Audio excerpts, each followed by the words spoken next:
Hey, Chicago. Welcome to another Tuesday night edition of Chicago Corner. We got some great stories to share this evening as the week starts. We're only into Tuesday. Most importantly and excitedly, well, before I go to our first story, let me first introduce and welcome my co-host for this evening, Mr. Kit Cabello. Hello, everyone. It's so great to be here. And you know what's really great about this episode of Chicago Corner? It's the day after my birthday. So Oh my shout goodness. out. I didn't realize. I'm sorry, Kit. Happy birthday. Hey, don't worry. I had a great show on yesterday's live stream. There was a lot of work we had to do. We got the internet fixed at our studio, thank goodness. And I actually had a shot of some Japanese whiskey on yesterday's live stream at Hardlands Media. But I also got some good news to share with you after the show. Okay. Yeah, but all in all, things are going well for everything at the 99 Perspective Studio, and I'm proud to make this announcement here, too. We got Oreo here, the official executive producer of Chicago Corner. He wishes you a happy birthday. There you go. Oreo's face right there was priceless. You know, I was so tied up yesterday. I didn't see the HLM show, and I apologize. I didn't realize it was your birthday. So That's perfect. Belated birthday greetings to you. No problem. It's all good. And glad to have Oreo there as well to wish me happy birthday. But the good news is if you live in the Chicagoland area, Hardlands Media is actually doing an open house on February 26th. But hurry up. Tickets are limited. So if you don't got your tickets now, you're going to miss out. So there you go. There you go, folks. It'd be very, very cool to have people come by the studio and have an opportunity to meet everybody in person. We got refreshments, we got food, we're gonna have music playing. The studio's all gonna be open, and plus this time now we got more things set up. Oreo's pretty excited there too, but I think I said enough. Maybe I'll have to bring him by. I'll have to put him in a carrier. I just wonder if people would be allergic to him. That's the only concern I'd have. Whoop! Did I lose you? Hello. I think I'm sorry. For some reason you dropped out. I'm sorry. No, I think that was Oreo who might accidentally hit a key or something. Could have been. Could have been that. But I think I said enough right here. Let's go ahead and get started with the first segment of the day. Well, once more, what's the date of the get-together at the studio? February 26th, 6 p.m. 26. Okay, so that's still, unfortunately, I mean, it's going to be a great event, but it's 2 days before the Chicago's mask and vaccine card mandate will be ending on the 28th. Yeah. As life will seemingly return back to normal, we'll see. This just broke this evening. I'm sure a lot of people will be happy about this. I also have to share an interesting story. I went out. I don't go out that often, but I went out for coffee twice to have a meeting with some associates last week, and I went into this one coffee shop, and they wanted my Vax card because I haven't been out a lot. I'm like, oh, okay, I don't have it with me, but I have it on my phone because I had it as an email attachment to my surgeon last December when I had to get my pre-surgery clearances. So I brought up my Vax card on my phone, and the coffee shop accepted it, and I went in and had coffee with a friend of mine. So this past week, I went by, I won't name the restaurant because it ended up working out. I don't want to give them a bad rap because they were only following orders and doing their duty. But I went in there because I hadn't had one of their delicious spinach omelets for a couple of years. And I drove by. I'm like, I'm going to stop by there and grab one of their spinach omelets. I haven't gone out a lot. I have no problem dining alone. So I went in and I pulled my Vax card up on my phone, and they said, well, your name is not on your card. And I'm like, well, when the hospital issued me my Vax card a year ago and put the sticker on for the first vaccination and the sticker on for the second vaccination, they didn't print my name out on it, nor did I think to write on it because I didn't realize I had to have my name on it. So they said, well, you can't dine here because your name's not on the card. And I said, well, that's my card. And I went out to the parking lot and I used my phone and I put my name on the digital image of my Vax card. And I went back in. I said, here's my name on the card now. And here's my driver's license. And they were all like, I was going to commit some crime. And I said, you know what? If you want to call the police on me right now, because I want to dine in your restaurant and have food, I am vaccinated. I have been an advocate for people getting vaccinated. And you're giving me grief because my name is not on this card that was issued to me that way. And you're treating me like a criminal. I said, look, I I just want to sit down and eat, and I'm vaccinated. And I said, if you guys have a problem with seating me or discriminating against me, I didn't want to cause a big scene, Kit. But here's someone who follows the mandates, follows the law, had the vaccination, and because my name was not on the card for them to cross-reference with my driver's license, they weren't going to let me sit down. So we went back and forth for a while, and the manager came out, and I said, look, you know, I said, I know you guys are doing your job, but this is ridiculous because I followed the rules, and I just want to eat. So finally they let me sit down, and they understood I wasn't, you know, going to cause a scene or be a troublemaker. But I brought up the email in my email account that showed that I had sent the vaccination card to my surgeon.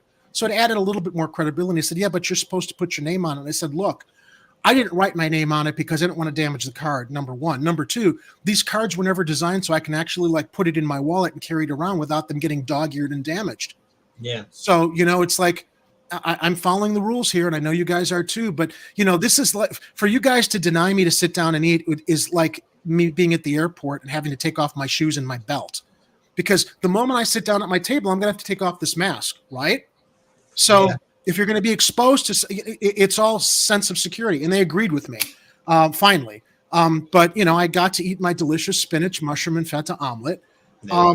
But it really put in perspective the trouble people are going through, even the people who are following the rules, because of how draconian it is, the enforcement of these mandates at restaurants with having your vaccine card with you or having a digital copy. And the lady said to me, so the other coffee shop accepted your card on your phone digitally? I said, yeah, it wasn't a problem. If I knew it was going to be a problem, I would have stopped at home and got my vaccine card to bring in person and written my name on it.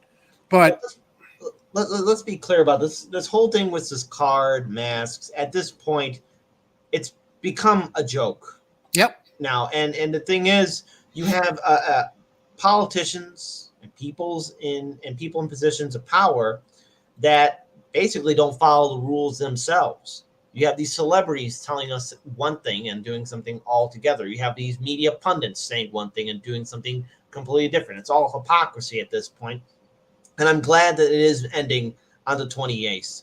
Look, the sad truth is we're going to have to learn to live with this pandemic, like how we learned to live with a lot of dangerous ailments in this world. But yet, sadly, here in the United States, we're still dealing with the one factor that separates us from the rest of the world, and that is we don't have Medicare for all. We don't have single-payer health care. The richest country in the world can't provide health care for its citizens. But hey, wear a mask, have your card, papers, please.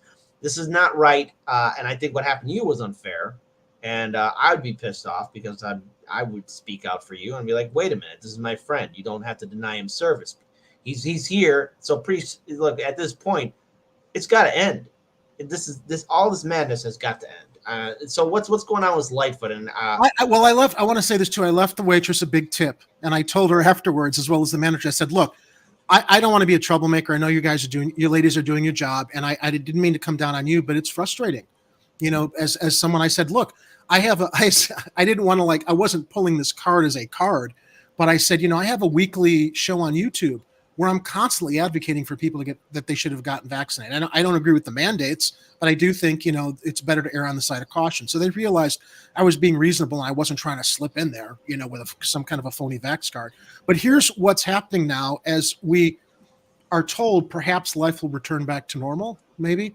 Chicago's mask and vaccine card mandates will end February 28th. So this kind of hang up will not happen anymore if you go into a place to eat, as far as them demanding your vax card. And, you know, Edward Heller shared something in the chat too. We were told not to carry the cards with us when they started this circus. I think that's why I didn't think to carry it with me everywhere. And I actually keep it safe with my passport in my top drawer so that nothing happens to it, you know, because you want to have that. You only have one vax card. So the article, as reported by Kelly Bauer, states the city is ending its mandates early to line up with Illinois' end to its statewide mask requirement. The changes come after weeks of COVID-19 numbers coming down from the Omicron surge. The city's end to its mandates will line up with the state, which plans to lift its own mask mandate on Monday. It's important for us to recognize this moment for what it is, a huge step forward in our effort to overcome COVID-19, Mayor Lori Lightfoot said at a Tuesday news conference. Masks will still be required in some spots like healthcare facilities and public transportation, and individuals may continue to keep wearing masks just as venues can require them, Lightfoot said. Folks, be kind and conscious of your fellow neighbors and any decisions they make for themselves to feel comfortable and protected, Lightfoot said. Chicago and Illinois implemented mask mandate. And you know what? I have no problem continuing to wear my mask. I'm not going to stop wearing it just to show respect for other people, because there are others out there that are autoimmune compromised. And that's the people that I think most who are against wearing masks forget about, even though I don't think I'm going to catch it or pass it. Chicago and Illinois implemented mask mandates in August when the Delta variant led to a surge. Then the Omicron wave, which started in late November, drove cases, hospitalizations, and deaths to record numbers. To combat the surge, city officials began requiring restaurants, bars, and other venues to check people for proof of vaccination in early January. Papers, please. Let us see your papers. Dr. Allison Arwadi, head of the Chicago Department of Public Health, said the vaccine card mandate led to a bump in Chicagoans getting vaccinated against the virus. So let's kind of be clear here. That's what that was all about. You don't get to go out and eat unless you go get your vaccination and show your card. That was a way to force people who were on the fence about getting the vaccines to go get it, because suddenly their privileges to go out to eat and patronize businesses was taken away. But the main focus of the mandate was always to protect Chicago's healthcare system from being overwhelmed, which is why it's appropriate for it to end, she said. Still, Lightfoot said she'll continue to wear a mask when indoors in public for the time being, as she doesn't want to put herself at risk. Okay, so you're going to wear your mask indoors, but you're going to take it off when you eat. What's being protected there, Kit? Isn't that kind of like the silliness of it all now? You know, it's now become a joke. Like I said before, this is all a joke. Theater. Kabuki theater. I'm glad that right now that it's ending, but you know, this once again shows the further stupidity. I think, or no, wait, let me take that back. This once again shows short-sightedness. There we go. The short-sightedness of Mayor Lightfoot and her entire administration in the city, saying one thing and doing something all. Because remember, even Lightfoot herself, she wasn't following protocol or rules or anything else like that. This is the same Mayor Lightfoot that was so gung-ho about Lollapalooza happening, but then saying, oh no, everyone needs to be shut down, everyone needs to be vaccinated. And then here's the same Mayor Lightfoot who was going toe-to-toe with CTU, saying, oh, the schools need to be open, all while dismissing parents and teachers' concerns about this pandemic. Let's face it, everyone has every right to be concerned about this pandemic. But again, the people who are dictating policies and how we should live, how we should do everything, are hypocrites. Lori Lightfoot doesn't believe anything that she's even saying. She's just doing it right now just so that she can garner some support for this mayoral election that'll be happening in 2023, because she's hoping that people will forget the numerous times she has failed as being the leader of our city. Yeah, I can't agree with you more. Ed, welcome. What are your thoughts on this? Well, I got to tell you guys, this is my first attempt at a Lori Lightfoot impression, and I think it's going quite badly. Well, let me continue the article here. Particularly in a restaurant setting where I have no idea now whether the people sitting around me are vaccinated, I'll be wearing a mask, and you'll be pulling it down, shoveling food in your mouth, putting it up, pulling it down, up, down, what? Arwadi said officials expect to see a potential small rise in cases when lifting mitigations, but they don't make those changes until the city is in a place where it could handle such a bump. Lightfoot said they will bring back mitigations if it becomes necessary in the future. I feel very confident that we're on the right path, that we're moving in the right direction, Lightfoot said. But make no mistake, I will not hesitate, nor will Dr. Arwadi, to take steps to protect lives. And Arwadi and Lightfoot... Jerry. Huh? Drink some water. Gotta hydrate after those. Yeah, come on. The Lightfoot voice will kill you, man. Come on. It really does knock out your vocal cords. And Arwadi and Lightfoot urged people to get vaccinated, saying it's the most important way to protect yourself and others. The answer to all questions regarding the pandemic is vaccine, vaccine, vaccine, Lightfoot said. It will make us safer if more people are vaccinated. Governor J.B. Pritzker announced February 9th, Illinois' statewide mask mandate is set to end February 28th, so long as the state's COVID-19 metrics continue to fall. Chicago's health department then announced it would also aim to end the city's mask and vaccine card mandates by the end of the month, though Chicago would have to hit 3 out of 4 milestones for at least 2 weeks for that to happen. The city did not report meeting that requirement until Monday evening, but decided to go ahead with lifting the mandates by next week. So, where the masks will still be required. Oh, I think Eric Tino Diaz in the chat just hit one out of the park with this. Yeah. The science. Wait. The science has changed. Political science. Political science. Excuse me. Her hairline is definitely badass. True Democracy Now shares. Seems like many still don't understand that the masks protect others, not themselves. Yeah, I understand that. That's why I'm not going to have a problem still wearing it. Wearing mine anyway. I'm not that self-conscious about it, nor do those who are mocking masks. Well, you're wearing a face diaper. Come on, man, get over yourself. It's not a face diaper. I would. Here's the thing. Here's the one thing I like about the mask, because when this was happening at the very beginning, I was kind of making faces at people, and maybe no one was noticing. So I was making faces at people. So while you're wearing the mask? Yeah, while I was wearing the mask, because I had a cloth mask on at the time. Yeah. And I was just like, sometimes I was making faces at people, and there we go. That's not very. I can't. They say that the fabric masks don't protect you, and it's like that's all I've been wearing. I'm not wearing one. These medical blue masks. I'm Mr. Slave to fashion. I don't want to wear a medical mask, so I've got a nice black cloth one that I wear, and it's like I don't get close to people, so it's like underwear. What was the comparison was like? Look, when people say wearing a mask doesn't protect you, that would be like saying, well, like you wear underwear, right? If you're only wearing your underwear and you're peeing your pants, you're not going to spray somebody else. It's going to stay to you. That's the whole point of wearing a mask. If you sneeze, it's not, maybe some stuff will get through the fabric a little bit, but it's not like you're going to be spraying somebody with a germs of a virus. So, anyway, I just thought that was a funny metaphor, but okay. So here's and honestly, I think the only benefit that most people have from wearing the mask is that you're going to be touching your face with your hands less, and that's how a lot of germ transmission happens. That's true. So maybe you're wearing the mask more, and if you're not regularly cleaning or wearing a different mask every day, you could probably get some bacterial infections or something. I'm not a doctor though. Look that up yourself on Google. That's the other thing too, Ed, is like people who wear the same mask over and over and over again without either disposing of it if it's disposable or washing it. I have I think 3 fabric masks, and I regularly wash them. I'm not wearing the same mask for like weeks at a time, knowing that there are going to be germs in there. The whole point of hygiene and cleanliness is like clean your fabric mask if you've got one, or not recycle, but swap out your surgical mask if you've got those, because those are meant to be temporary anyway. I walk down the street, I see people who are wearing those like surgical masks that are supposed to be disposable, and they're just black.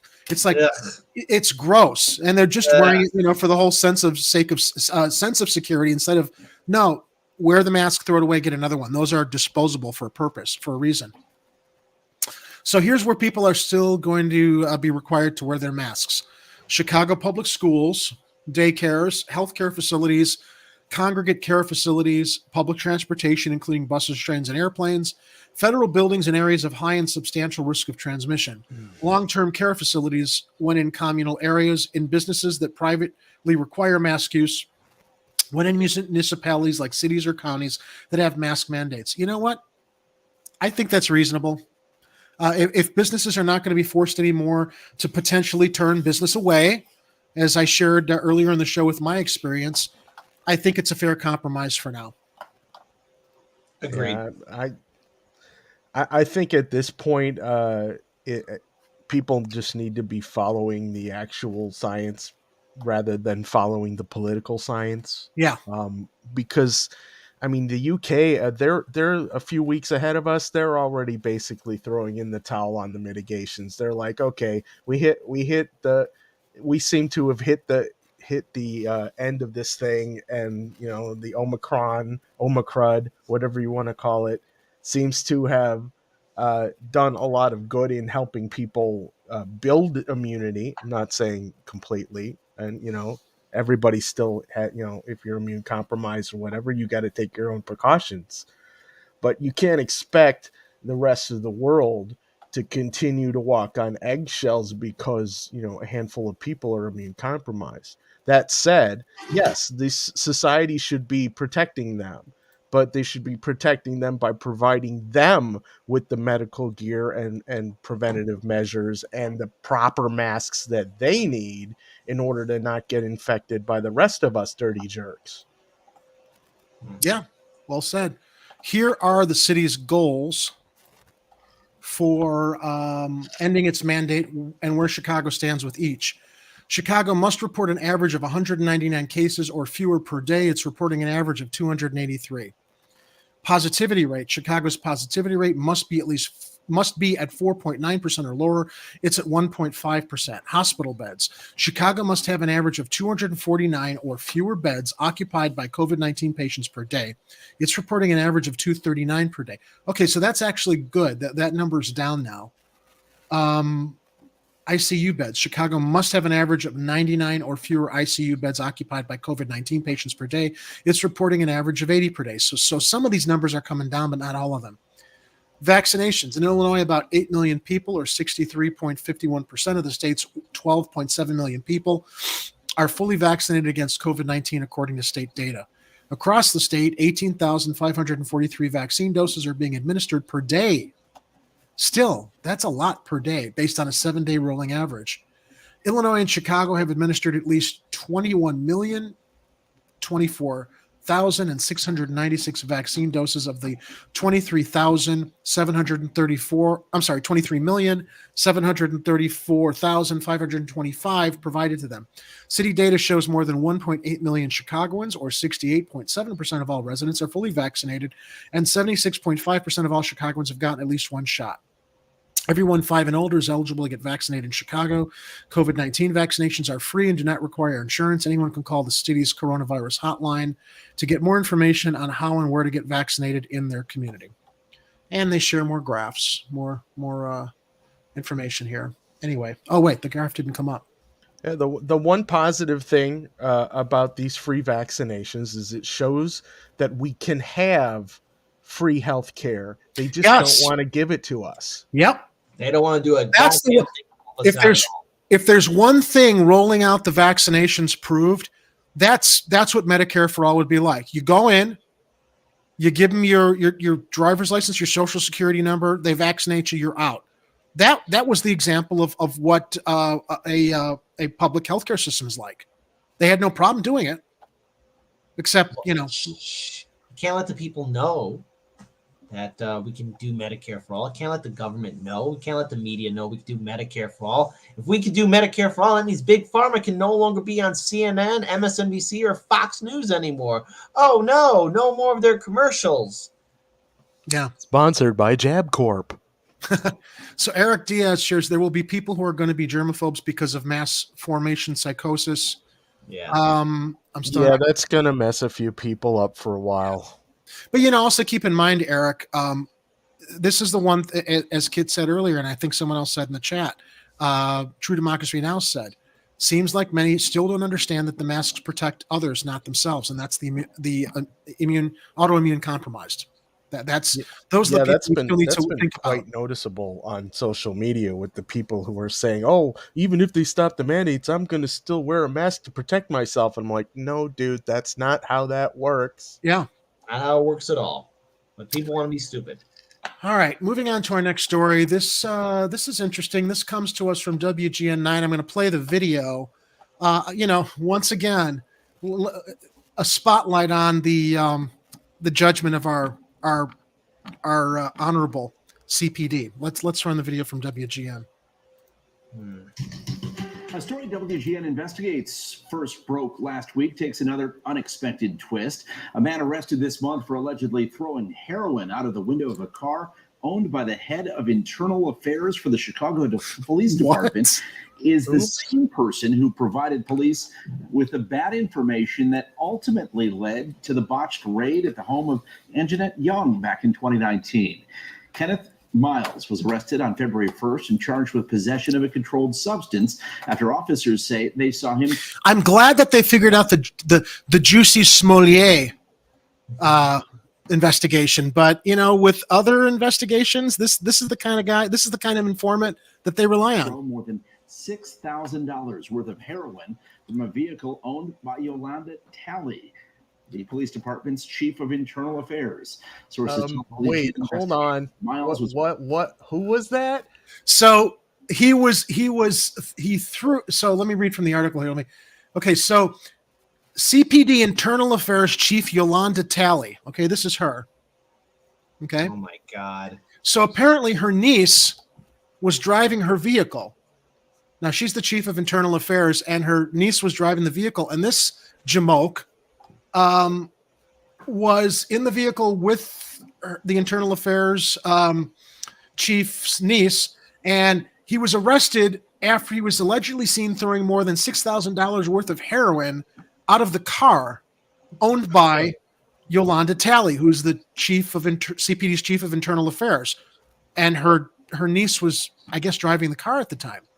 Talley's niece was driving the vehicle, sources say, and she was not arrested, though Miles was charged with possession of a controlled substance. Sources say Talley's vehicle was returned to her shortly after the arrest occurred. The CPD has said that the investigation was immediately referred to the Office of Inspector General, which confirmed that CPD made the request. Now, let me also bring everybody up to date. Do you know that Mayor Lightfoot has not yet filled the vacancy at the Office of the Inspector General yet? Why would she? The one thing she isn't filling. Have you seen those potholes? Sorry, Kit. So, no, it's perfectly fine, because here's the thing: Lightfoot has no accountability. You really think that she'll actually follow through with anything? I have to not say in a timely manner. I think right now the position is filled by temporary people. They don't have an official inspector general in the Office of the Inspector General, and that office has been vacant since when? Late last year, I think. Something like that. Here's the thing: Lightfoot constantly kicks the can down the road. This is something that we should not be surprised about from this mayor. And once again, we're seeing further evidence of just how corrupt the CPD is and how inept this mayor and the entire city is for real accountability for the CPD. I think we should play the rest of the video if there's still. Yeah, I do, and I'm having a problem with my keyboard. I wanted to try to find out when Inspector General Ferguson retired, and of course my wireless keyboard isn't working. Hey Ed, can you check on your end? I'll play the video. I'm just curious to see when he resigned and how long this office has been vacant. Previously arrested in February of 2019, and after that arrest, Miles told police that an illegal gun was stored in the home of Anjanette Young, leading officers to raid the house. Well, no weapons were ever found in Young's home, and body cam footage of the raid, which showed Young was forced to stand naked in her home, sparked widespread outrage last December. The city council approved a $2.9 million settlement in Young's lawsuit against the city. Okay, so here's the informant. Here's the guy who threw shit out of the car, threw the heroin out of the car, and also directed police to Anjanette Young's house on bad information. Joe Ferguson stepped down in October 15th, 2021. Okay, so that off October, November, December, January, February, 5 months without an official inspector general. So when this stuff goes to the inspector general's office, it's temporary assignees that are probably burdened with an incredible workload and not able to really focus on what needs to take priority and attention. But yet this investigation was referred to the Office of Inspector General, which confirmed the CPD made the request. So who knows when it's going to be properly investigated. Records related to the Young raid. Okay, so keep in mind, this guy we're looking at right here, he's the guy who threw the heroin out of the internal affairs chief's car while her niece was driving. This guy also directed officers to Anjanette Young's home, claiming that there was a weapon stored there in that botched raid. Records related to the Young raid, released last year by the Civilian Office of Police Accountability, show that the informant who told police to go to Young's home was arrested in the Harrison district around 2 p.m. on February 20th, 2019. Police sources identified Miles as the arrestee. His lawyer could not be reached for comment. Records related to the Young raid, released last year by the Civilian Office of Police Accountability, show that the informant, whose information ultimately led officers to Young's home, was arrested. So this guy has been arrested over and over and over again. He's used as a source of information by CPD, and he's being transported by the niece of Chief Yolanda Talley's in Chief Yolanda Talley's vehicle. Something doesn't add up here.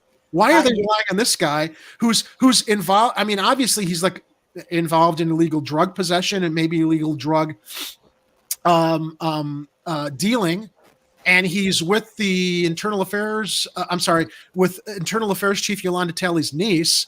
Why are they relying on this guy? And it just nothing adds up here. I'll tell you where it adds up to me. You know what this reminds me of? That wonderful show on FX called The Shield. What we have here is a corrupt police department, zero accountability, and there's a good chance there's not one, but numerous officers that probably knew about this, and there's probably similar situations like that in various departments all across the city where there's no accountability, false information is given, and innocent people are then put at the risk of having their lives ended because of terrible police work and this ridiculous war on drugs.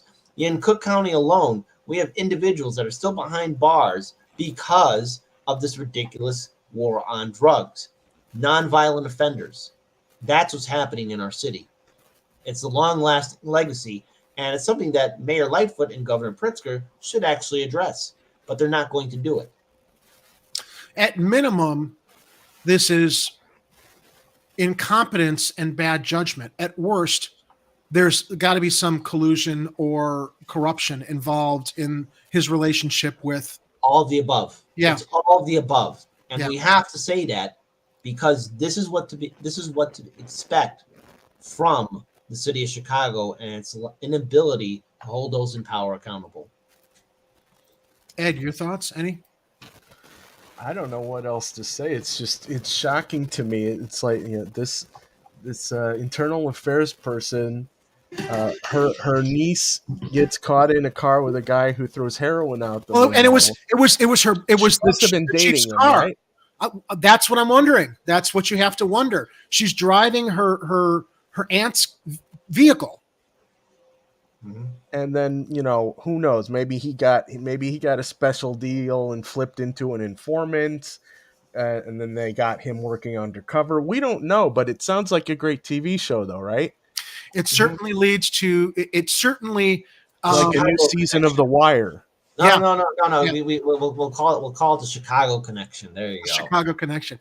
Well, what it does is it certainly provokes speculation if there's no proper explanations yet, while there's no official attorney general to lead an investigation of what the hell's going on over there. All right, so Ed brought this story to my attention. There was some nasty fires in Albany Park, and massive Albany Park. Well, let me go to the story that talked about the actual fire, what was destroyed, and then I can go to the questions about this particular landlord who owns these properties that has had a lot of violations cited by the city. Okay, so apartments in huge Albany Park fire that also destroyed gym brewery owned by a landlord with a history of violations. The apartments are owned by landlord Gary Carlson, who owns dozens of buildings in the area that have had hundreds of code violations. Fire officials are investigating how the blaze started. This comes from Colin Boyle and Alex Hernandez at Block Club Chicago. Albany Park residents are reeling after an extra alarm fire destroyed two beloved neighborhood businesses and left several people without homes on Monday.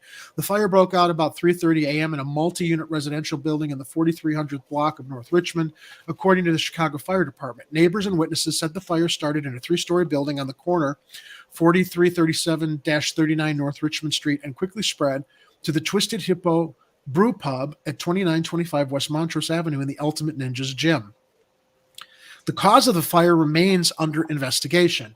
Fire officials said the buildings housing the gym and brewery must be demolished. Look at that devastation there. Neighbors reported hearing explosions in the brewery as the fire raged inside. One side of the building collapsed, dropping bricks atop parked cars and crushing them. A 60-year-old man suffering from smoke inhalation was taken to Swedish hospital in serious to critical condition. According to the fire department, no other injuries were reported. Thank heavens. I'm going to sneeze.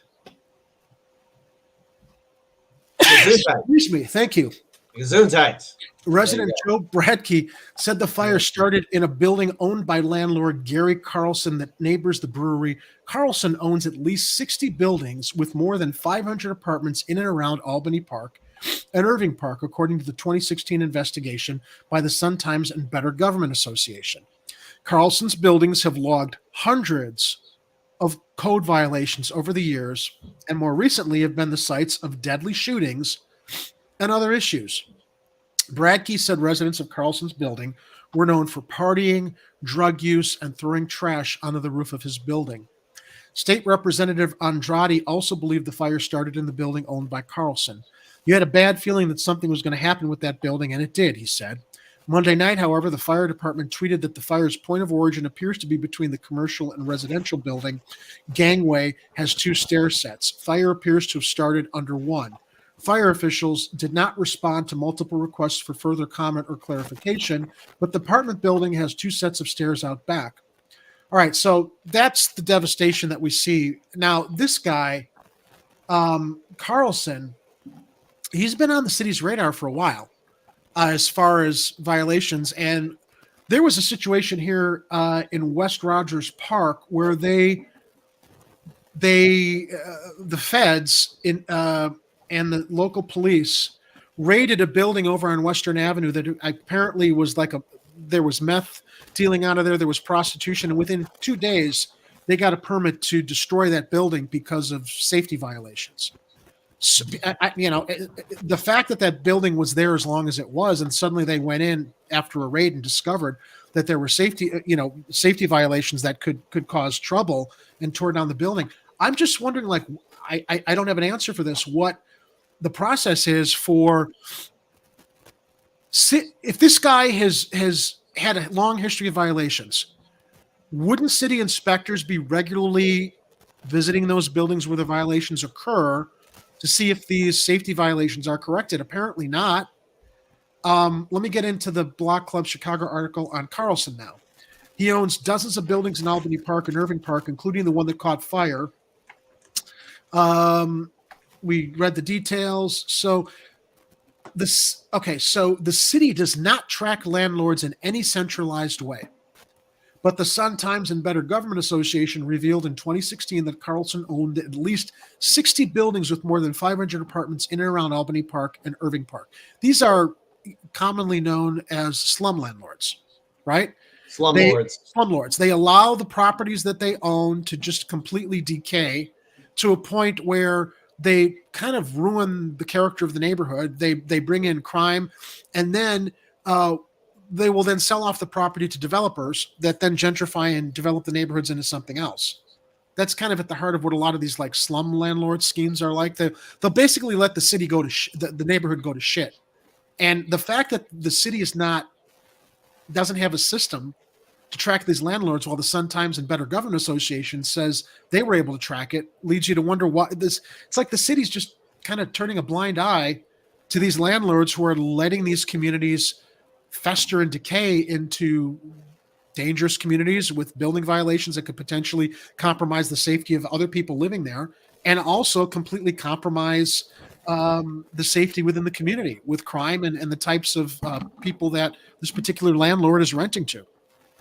Most violations at Carlson's buildings had been quickly resolved, according to the Sun-Times and Better Government Association, but Carlson more recently has faced criticism for lax security at his properties. A firefighter was shot near one of his buildings in 2020. A 27-year-old woman was fatally shot inside another one of Carlson's buildings that same month, and the police raided a third building in June in a drug investigation. Now, I'm not saying landlords are going to know everything that's going on in their buildings, but it doesn't seem like this guy is vetting those that he is renting to make sure he's got, I don't know, a safer quality of tenant in his buildings. When you see these kinds of stats, the city sued Carlson over building conditions in 2021, according to the Tribune records from a July inspection show investigators could not get inside the building.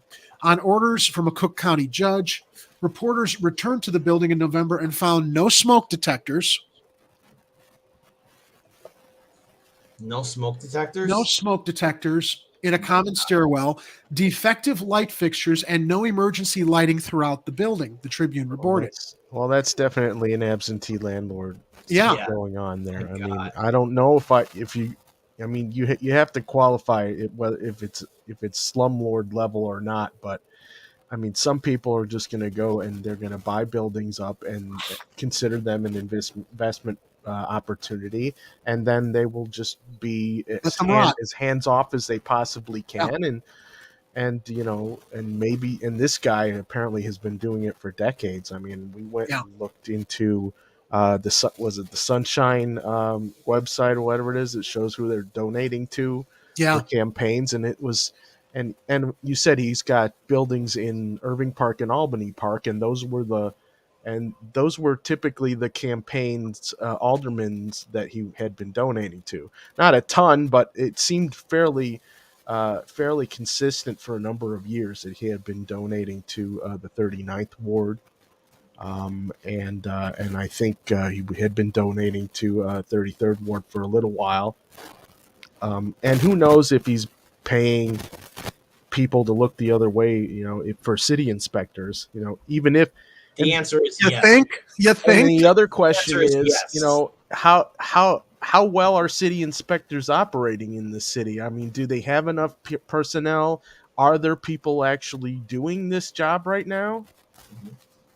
Well, the thing is, we do know that when it comes down to agents actually trying to do their job in the city of Chicago, good people have been roadblocked by previous administrations, by previous aldermen. And again, you have to look at the city's bureaucracy. I mean, there are good people who are working in the city of Chicago, but isn't beyond saving.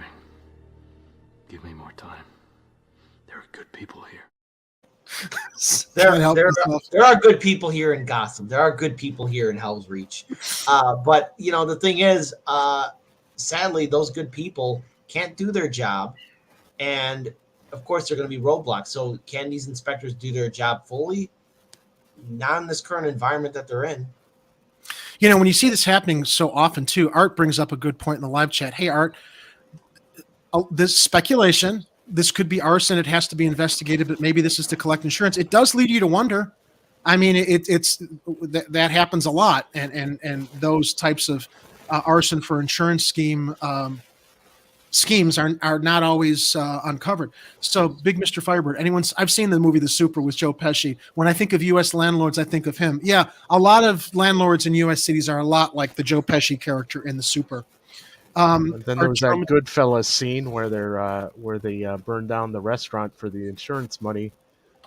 But so Arturo Medina also mentions a week ago there was a massive warehouse fire, I forget where, and now this switch took down the entire structure like the one from last week. If another big fire happens, then all the fires must be suspicious. So in regards to that massive warehouse fire you're talking about, Art, it's kind of related in the fact that arson is suspected. That was a records warehouse for a bunch of, I think, stockbrokers, and the working theory is that huge Bartlett, warehouse in Bartlett that has shelving above the sprinkler system, so that the shelves brought down the sprinklers underneath them, was potentially a cover-up because the Department of Justice is investigating these hedge funds that are manipulating the stock market. So that was an interesting fire that was reported in Bartlett a couple weeks ago. And the suspicion is that wasn't an accident.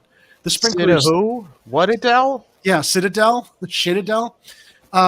Arturo also says there are a lot of good landlords, but they are always victimized too because of trusting the wrong people. Mm-hmm. It sometimes must get so messy that desperation may make them scam or take advantage of tenants. The city would need to sue these landlords with violations, and then there are lawsuits that clog up the system, and the slumlord rule continues. True Democracy Now! Asks, just wondering if this landlord is a frequent donor to our city's officials' election campaigns. We can check that out. There are websites that show who the donors are to our city officials' election campaigns, and maybe we should cross-reference that. I can't do it while I'm doing the show live right now, but I will look into that. Unless Ed maybe can look while we're on the show. I think I sent a link a while ago, at least for the one that I found. Through Slack? I gotta find it. I can go into the. I think that you sent. Yeah, I do think. I'm in the wrong one. Let me go. Yeah, we have multiple Slacks. You check that out. I'm going to continue with the article real quick.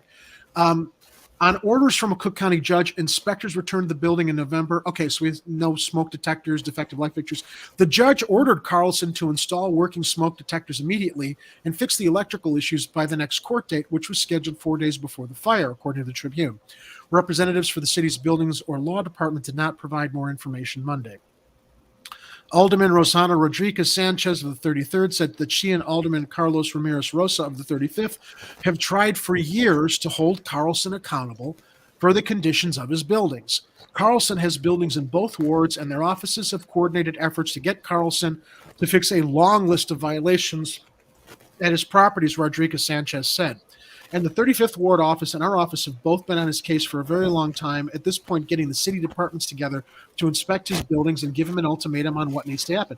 Rodriguez Sanchez said, yeah, but how long do you give a person after you've given them the ultimatum? It just seems that it doesn't seem that there's any actual official action taken against him, which is why this has been going on for so long. She says, because there were so many violations in different buildings, the law department took over. Rosa could not be reached for comment Monday. Jessica Vasquez, Rosa's chief of staff, said the 2 ward offices plan to meet with the city law department Tuesday for an update on the ongoing court case. Yeah, little too late. Talk about closing the barn doors after the horses have left. After a 35th Ward neighbor complained about one of Carlson's buildings, Rosa's office responded one of the city's demands if the situation didn't improve would be a conservatorship or turning the building over to a court-appointed agency to resolve substandard conditions, according to emails provided to Block Club. We're mediating additional grievances with Gary. Among some of our demands are adding cameras, lighting, screening for tenants, security, additional staffing, and or conservatorship if things fail to improve, Vasquez wrote in the email. Can I editorialize this? Blah, blah, blah. Long history of violations was cited. Oh, we're going to do this, we're going to do that. Blah, blah, blah. Stop talking. Take action. That's why these 3 businesses have now suffered, along with people living in that building where the recent blaze took place. It's yap. Well, we're doing this, we're doing that, but you're not doing enough. Kit, you were going to jump in? Oh, no. I was basically laughing my ass off with your editorializing right there. I think that was just great. That was great. That was great right there. Perfect. It should be clear that anything that happens as a result of Gary not complying has to be after the process currently with the law department, and he's being taken to court consistently to ensure he's complying with the things he's been asked to do, Rodriguez Sanchez says. If he doesn't comply, then there are different options, but they're not exercising them, any of them. Though the fire's cause has not been determined, neighbors at the scene said there have been issues with smoking, partying, and trash on the back stairs of the property where the blaze may have started. State Representative Jamie Andrade also said Carlson's properties have long been an issue in the neighborhood. You had a bad feeling that something was going to happen with that building, and it did. He said it following Monday's fire. The city visited the North Richmond Street and noted the following violations in addition to not being able to access the inside of the building.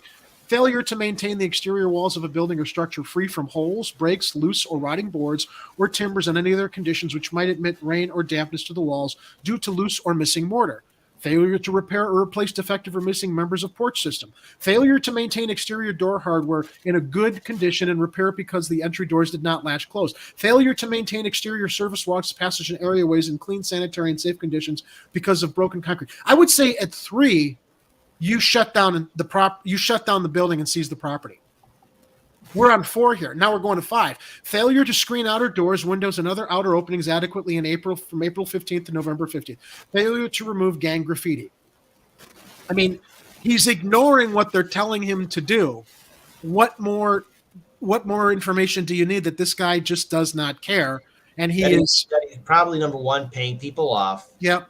And 2, he probably knows the inspectors in that area, and they give him a heads up so he can maybe do a little spit shine here and there if he chooses to. But for the most part, no inspector is going to go around that area because, let's face it, either you got people who don't want to do their job or you got people who are corrupt and will gladly not do their job. Speaking of the city inspectors, Kit, city inspectors said the property partially passed an electrical inspection. Partially passed? It's pass an electrical inspection. That means that the electricity can partially start a fire. That means it's mostly good. That's mostly good enough, right? Mostly good. Here's the thing. It's like saying an F+. Congratulations, you passed. It's an F+. You didn't pass. You just got slightly higher than an F- and a regular F. F+ doesn't mean you freaking pass. It's an insult to everything else. Partially passed. A lot of people's lives got screwed Partially- up because of inaction. A lot of people's lives could potentially be partially ended with that kind of danger right around the corner. True Democracy Now! Shares our city officials are the ones accountable for having code violations that mean little to a landlord's operating costs and profits.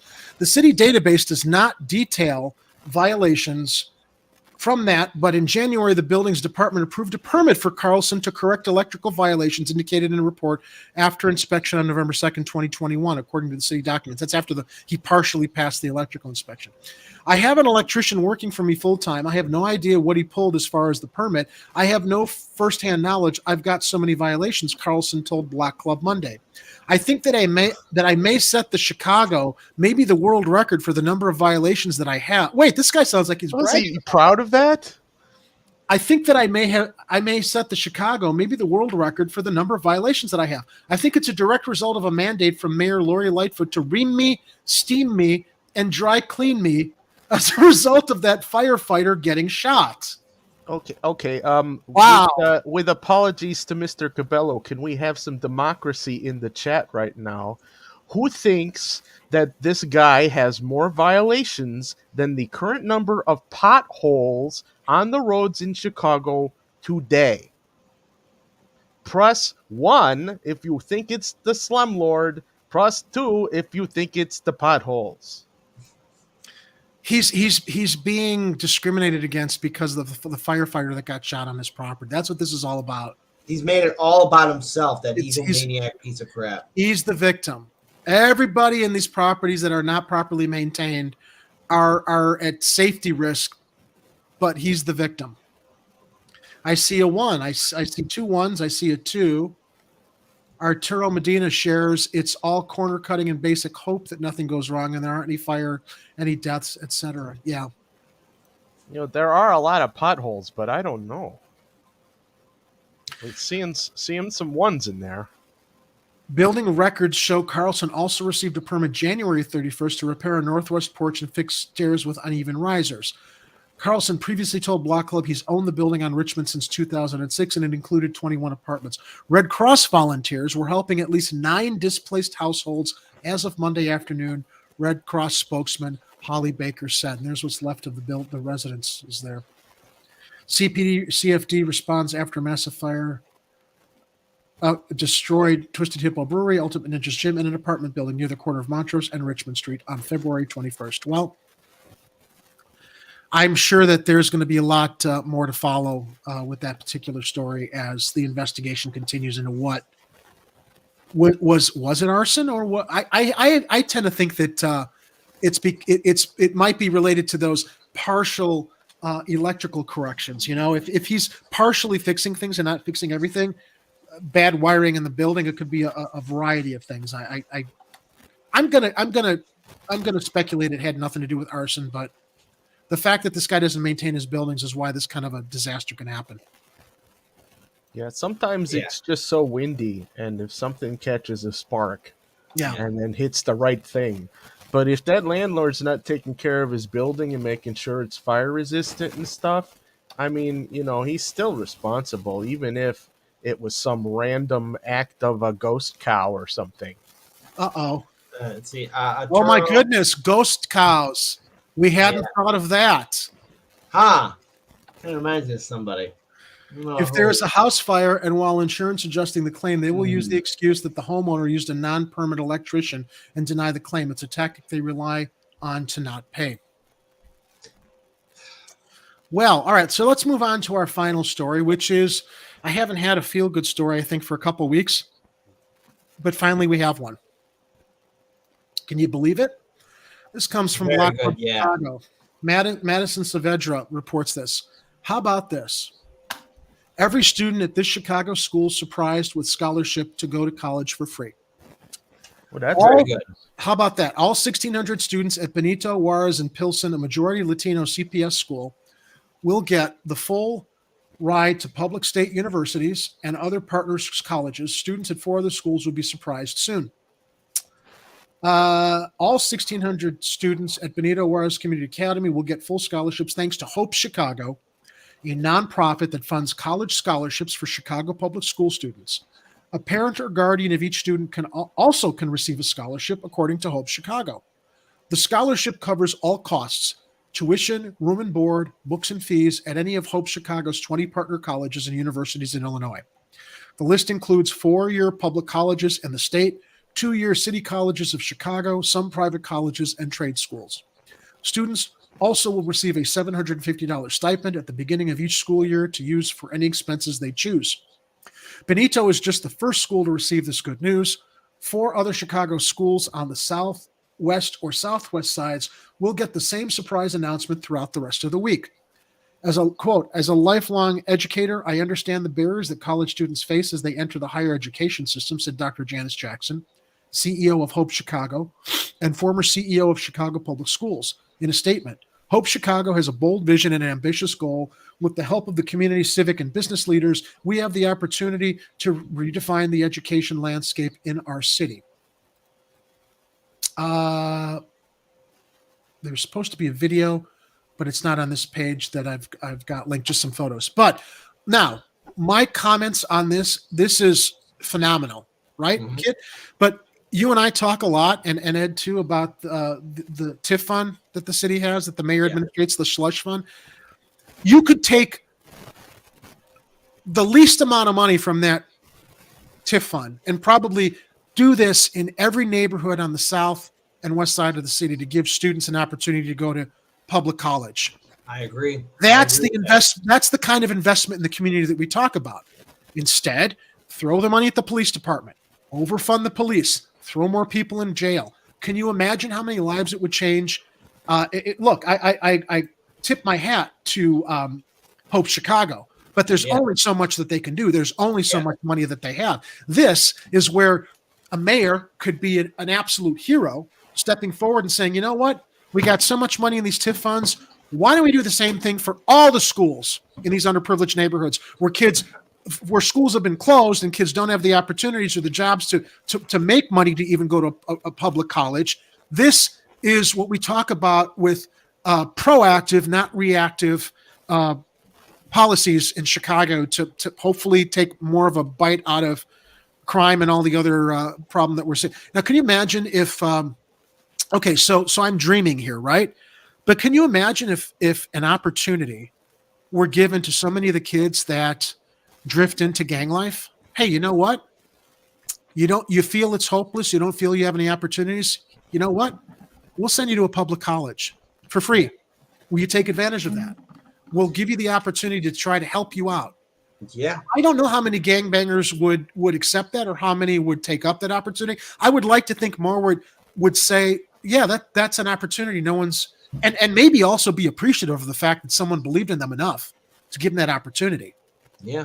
You know, when we look at this, I'm glad that these 1,600 students on the south side of Chicago are going to have the opportunity to get their entire college education paid for, that they are not going to be stuck with student debt, that they will not be burdened with that chain around their neck, and they'll be free, and they'll be able to go to these public schools, these universities here in the city of Chicago, like my old school, Northeastern Illinois University, or UIC, or any of the other public school, public universities that are here in the city of Chicago, because then that way we can keep these talented minds here to continue to contribute to the city, to contribute back to their communities, and help build and contribute to a better future.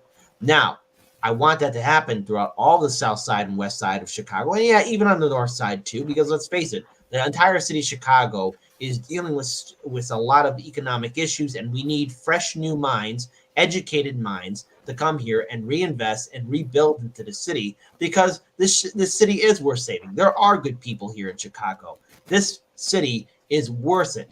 And Gotham isn't beyond saving. Give me more time. There are good people here. Sorry, kid. there are good people in Gotham. There are good people in Hell's Reach. And so, nonetheless, this city needs to have its young people believe in something. New leaders. Imagine how many new leaders can emerge if you're given the opportunity to an education. Right. And there's something else I want to bring up, too. You know, in 2018, I think it was, Chance the Rapper hosted Saturday Night Live. And, it was 2019. And he wore the CTU red jacket. and he said to the entire audience, "I donated $1 million to Chicago Public Schools, and it absolutely saved everything, and nothing needs to be happening again." And he paused for a minute. People applauded, and he was kind of looking at the audience like, "That $1 million won't do anything. We need to start investing into our school regularly. A one-time donation is not going to make a difference. A one-time donation, and same thing with. I mean, it's going to help. It's going to kickstart it a little bit, but it will help. It will help. So I don't want to diminish that. But also, the same. What was the name of the group? Hope Chicago again. Hope Chicago. Yeah. Hope Chicago. There's only so much that they can do. Yeah. And I'm glad that they did this for those 1,600 students here in Chicago. I want to share what Art shared in the chat here. What the state of Illinois or the country should do is invest in the education of students, send them and pay for their college, but also encourage developing manufacturing skills for our lost manufacturing base, since it's nothing but a service economy now. What else? Yeah, paid apprenticeships would be nice. Yeah. Or forbid the federal government. Hell, an extra $300 lifted 50% of children out of poverty. We're begging for spare change that returns massive dividends. Thank you, Virund DB. Arturo once more. I bet McDonald's had a college to only teach students how to make their burger. They do. Yeah, they do. It's Hamburger University in Oak Brook. Yeah. To only teach students how to make their burgers and serve the best interests of McDonald's. Then they would pay their workers for the skills. Oh, wait, that's called a job. Wait. There is a McDonald's. Are you serious here? This is news to Mr. Been there forever, dude. Yes. Yeah, there's Hamburger University out in Schaumburg, I think? It's in Oak Brook. Oak Brook, okay. The original McDonald's was in Des Plaines, Illinois. Now, let's also be clear, though. Hamburger University also trains a lot of their upper-tier management. Oh, I've been there. I temped there for a couple weeks, a couple decades back there. Tell us about what you saw. I was for 2 weeks. I was revising some international instruction manuals. So I didn't even know half the languages I was fixing and editing. They just had notes for me to change things, and I would update the files on these things for for the graphic designers in whatever country that they were printing these things for. But yeah, that's huge. It's a huge building, huge campus over there in Oak Brook. Yeah, well, here's the thing. I'm looking at Hamburger University, location, Chicago, Illinois. Hamburger University training started in 1961 with a class of 14 people in the basement of one of its restaurants. In 2018, both McDonald's headquarters and Hamburger University moved to West Loop, Chicago, in a new complex built on the site of former headquarters of Oprah Winfrey's Harpo Studios. Oh, that must be new. Yeah. Yes. They were in It's Oak here Brook. in the city. Yeah. Oh, I gotta find this. Oh, I gotta see this. Oh my God. So True Democracy Now! Is asking, did the article mention where the money came from Hope Chicago? I am connecting my keyboard here, and I got it going. Hope Chicago. I'm curious. That's a good question. Where did that money come from Hope Chicago? By the way, there's something else I want to mention. There's several other locations. Not only in Chicago is there a Hamburger University, but there's one in Tokyo, London, Sydney, Munich, and Moscow. Bum, bum, bum, bum. That's not really surprising. They're spreading like a bad STD. Because the reality is, when Colonel Sanders left the Pentaveret, you know who took over. Ronald. General. Yeah. Ronald McDonald took over. And so he has to have his universities, quote unquote universities, in every major city on the planet, because you know what's coming next. New nugget sauce. The Szechuan sauce. The Szechuan sauce was nice, but the really good sauce that came out of that Mulan promotion was the hot mustard. All right, there you go. Hot mustard. I'm at Hope Chicago's website, and I'm looking True Democracy Now! To see where the money is coming from. So, all right, let me go down here. I'm on another page. Oh, to answer Arturo's question from earlier, I am not responsible for the culinary tastes of that fast food conglomerate. I was not involved in any of the cooking processes when I worked there. I was working in graphic design at the time. So on Hope Chicago's website, it looks their approach: raise our first 100 million in the fall of 2021 towards our 10-year goal of 1 billion. Now, I don't know where they're raising the money from, though, at least not on their website. Identify schools and communities most in need and offer all students, regardless of grades, a debt-free college education. Identify parents or guardians who want to go back to school and participate in our 2-generation model in order to boost completion rates and build family success. Engage existing. Okay, go ahead. I'm actually sorry. I didn't mean to cut you off, but No, I went to their website too, and I went to their About Us, and I think I might have an idea about who is who and what is what. I didn't get. You probably looked at. I didn't get down as far as the frequently asked questions, Okay. but maybe that's where you found something. I clicked their option About Us. Okay. And I look at their board of directors, and there's the Cadden's Family Foundation, Monroe Capital LLC. We got Pritzker Community Health Initiative. We got JH Philanthropy. I'm just naming a few. Pacific Gate Capital, YMCA Greater Chicago, Robin Hood Foundation. We got Lift Up Enterprises. We got Kalamazoo Promise. We got BMO Financial Group, Emerson Collective, Sterling Bay. We got Fairpoint Development.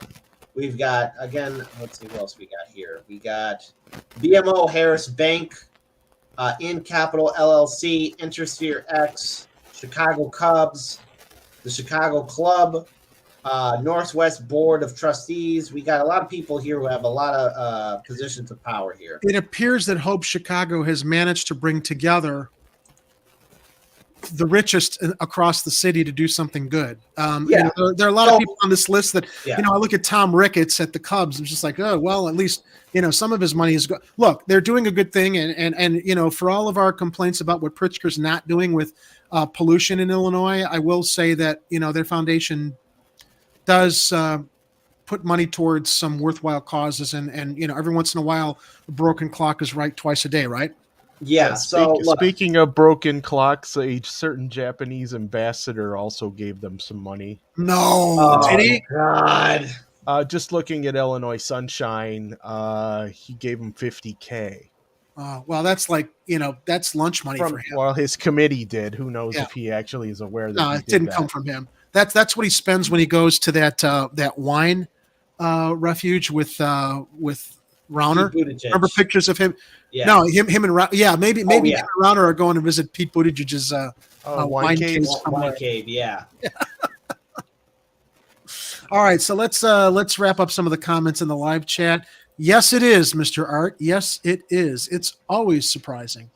It's always fun. Let's see here.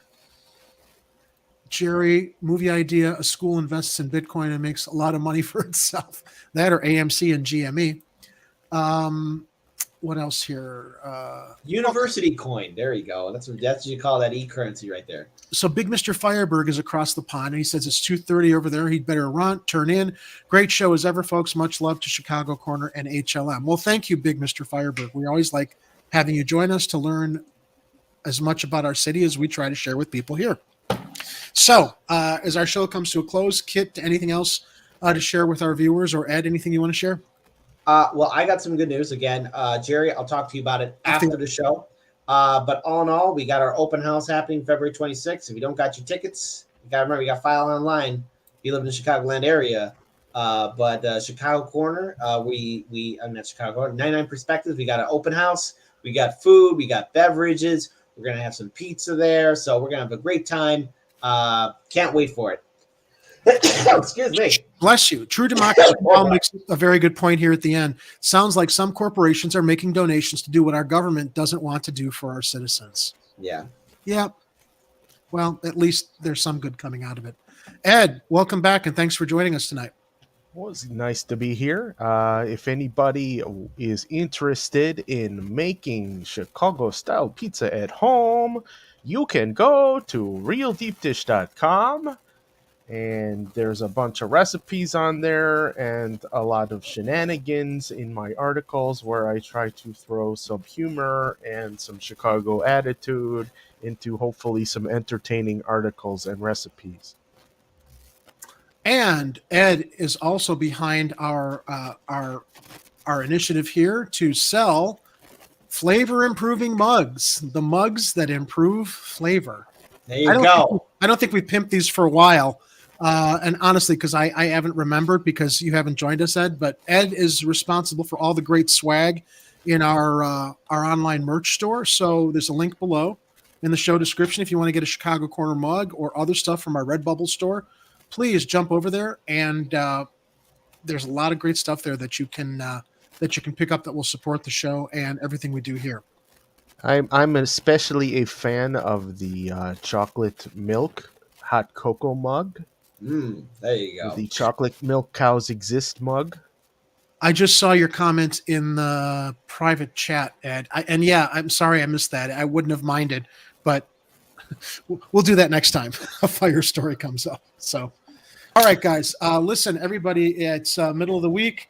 Stay safe. We'll be back again on Friday with more stories, maybe some of these as they develop, but probably other news stories. In the meantime, please be careful out there. Stay safe. Be vigilant. Watch out for each other. And remember, if it's happening on the streets, you'll hear about it here on Chicago Corner. All right, everybody. Have a good night, and thanks for joining us.